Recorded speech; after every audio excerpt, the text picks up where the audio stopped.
Good morning sa lahat ng mga nakikinig at nagsusubaybay sa lahat ng dako ng Pilipinas at ng buong mundo.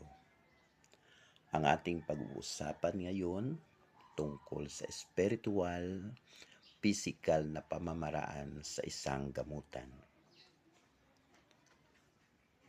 Ako si Genesis Morelio na nagsasabi sa inyo anumang mga problema, suliranin at mga pagsubok sa buhay ay pwede natin malampasan.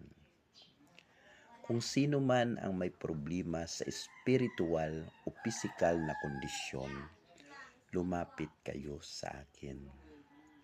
Maaari ko kayo matulungan sa pamamaraan ng panggagamot sa mga may karamdaman, mga sinasapian ng mga masasamang espiritu at may mga barang o kulam sa katawan. Kumusta kayo? Andito ako ngayon dito sa Lawang, nag-iisti.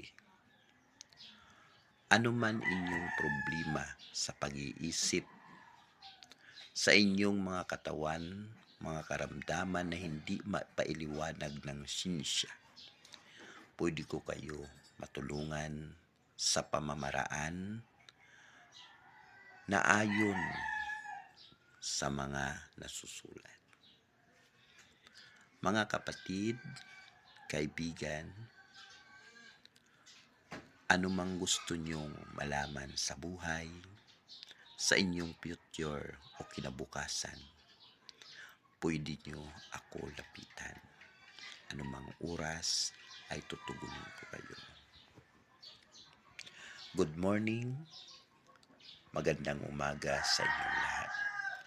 Narito tayo sa episode na panggagamot.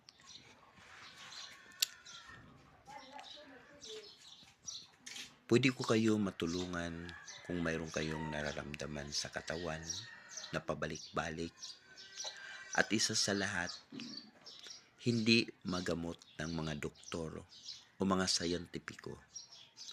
Maari mayroon gumawa sa inyo o mayroon hindi maipaliwanag ninyo na pamamaraan o anong sakit.